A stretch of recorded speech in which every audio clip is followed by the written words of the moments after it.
Morning, all. All right, so we're going to start off today talking about the Philadelphia Flyers, looking back at the season they had and talking about the season coming up. And of course, if you're a Flyers fan, odds are you're looking at it saying, we're in a rebuild, we're good.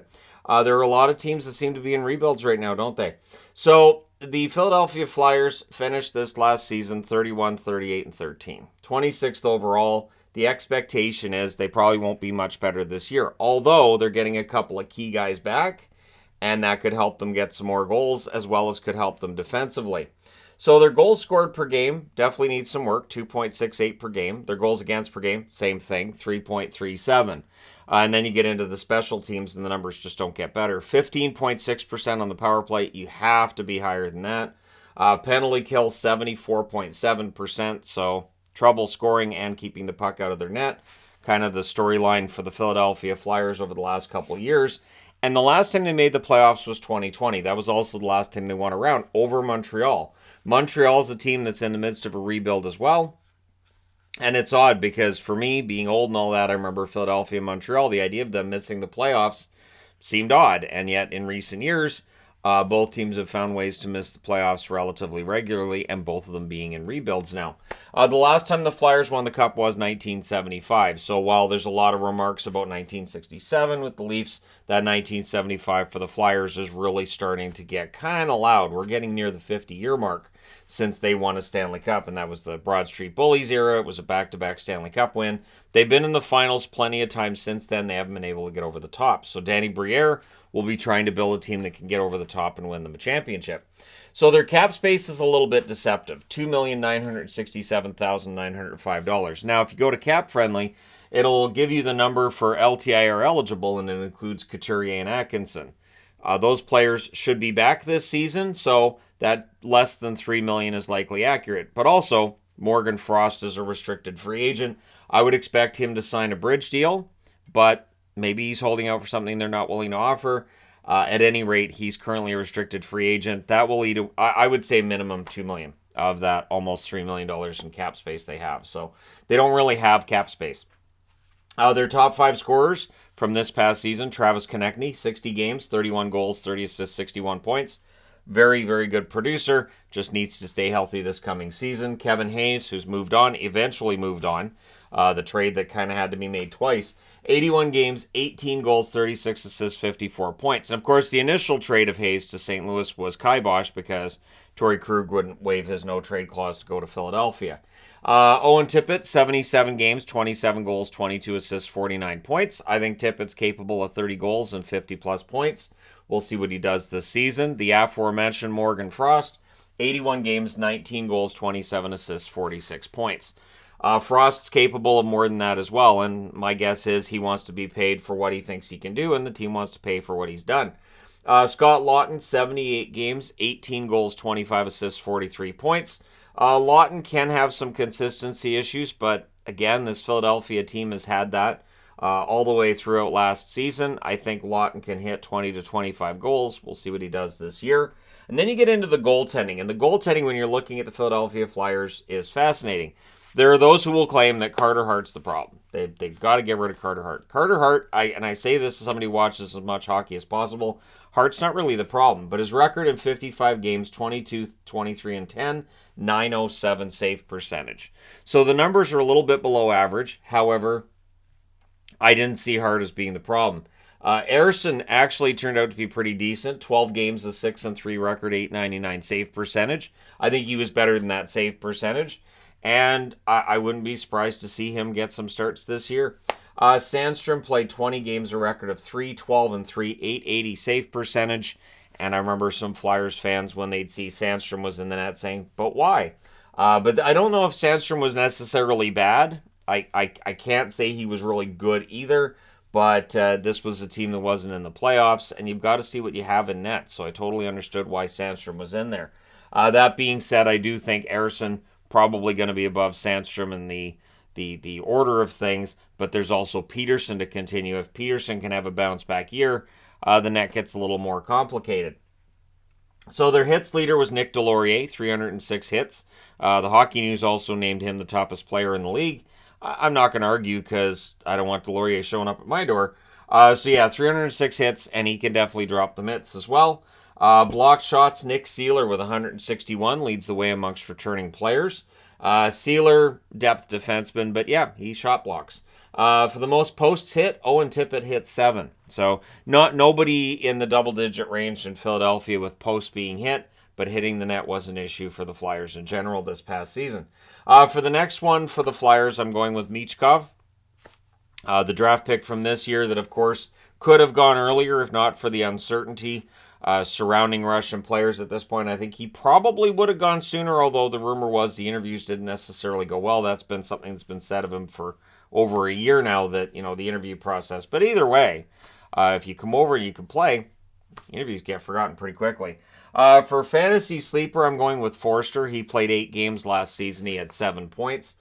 If he gets in the lineup, it's possible he puts up a decent amount of points. Just beware that it is a small sample size when you're looking at 8 games. So it can lead to some excitement that might be a little bit misplaced, but Forster may very well be a decent forward for them. The MVP for this team, it's going to be Konechny, I think, if he can stay healthy, although honorable mention to Sean Couturier. If Couturier can come back, if Couturier can play, and if he's healthy, this could be very interesting to watch because Couturier is one of the best two-way forwards in the game when he's healthy. But I'm putting Konechny as the MVP right now. Just honorable mention to Couturier. Their schedule, honestly, it's pretty balanced. Through October and November, it's pretty balanced home and away. There's no really ridiculous road trips in there that I saw.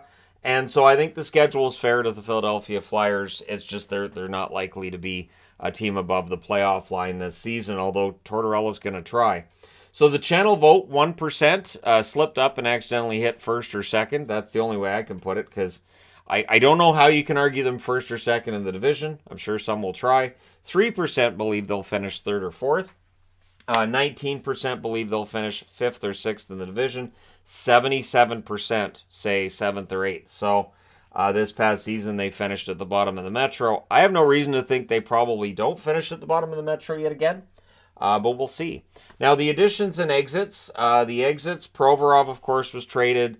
D'Angelo, gone. Van Riemsdyk leaves as a free agent. Lemieux leaves as a free agent. Braun is out.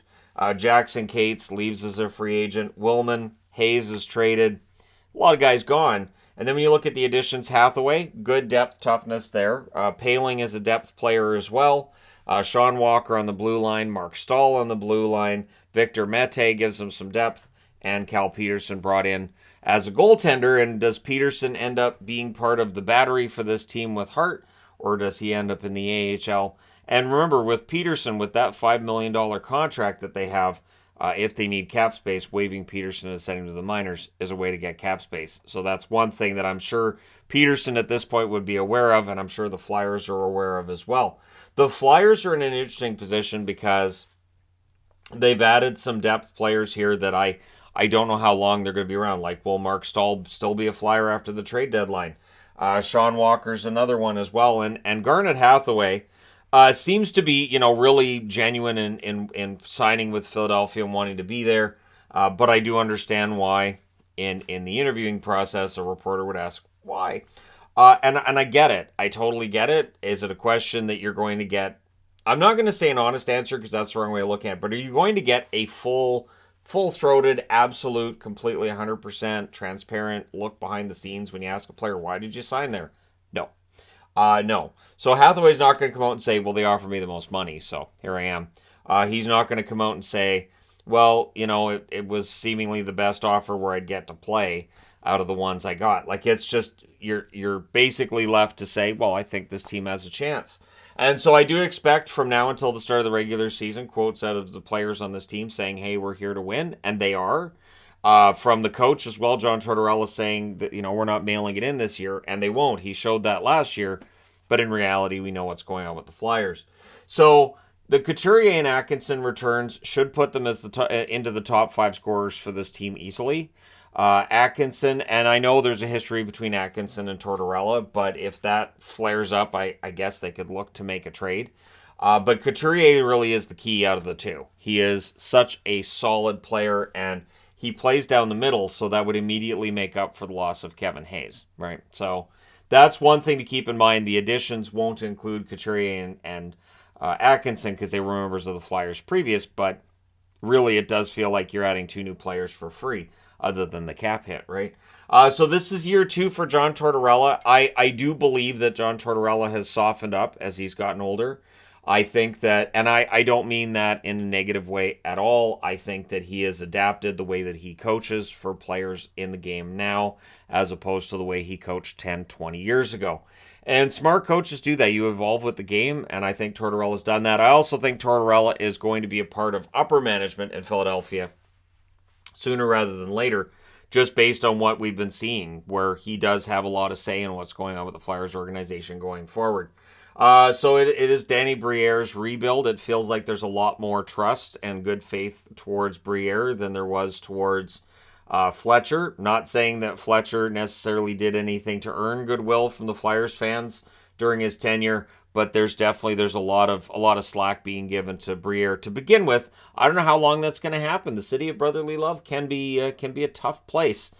To manage a team, to play for a team, it can be tough. When they love you, it's great, city of brotherly love, but if they don't, it can turn ugly quickly. So one other thing to keep in mind here, and one LTIR, which is clearly going to end up being on the board here, is Ellis. Ellis, unlikely to ever play again, is the most recent thing that I saw on him. And that contract runs through 2027. So I think it's $6.5 million for Ellis. So that definitely does help them a little bit with cap space. I feel bad, though, because honestly, Ellis was one of my favorite defensemen.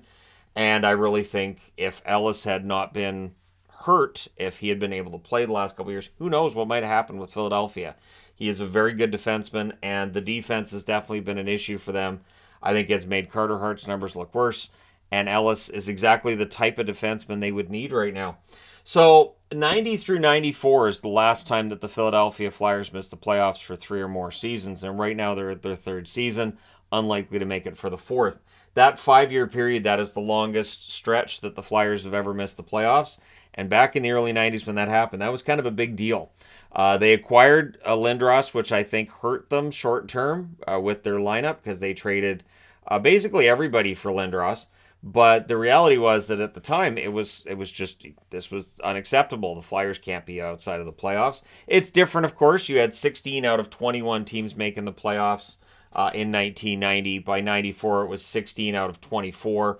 Now it's 16 out of 32. It is much easier to end up below the playoff line now than it was back then.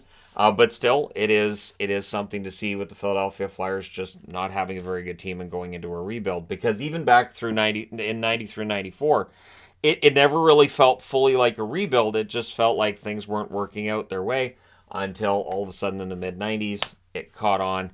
And, of course, they went to a Stanley Cup final not too long after that. So I don't know when the Flyers hit a Stanley Cup final. I think that, Michkov, that draft pick, that's a good one, but that's at least 3 years down the road before he plays for them. They need some more good young players to come in. And whether that's players who are already within the system or players who are yet to be drafted, we'll see. But it's likely to be another long year for the Flyers. So if you're a Flyers fan, I would imagine you're going to be pretty patient and okay with the fact this team is probably going to be pretty bad. We'll see if these numbers improve. Let me know your thoughts. Do you think there'll be any improvement from the Flyers this year? How important do you think a return for Couturier and Atkinson could be? Let me know your thoughts. Hit like and subscribe if you're browsing your way through. You just happened upon this video. Thank you guys so much for watching, for all your support. I will talk to you again soon.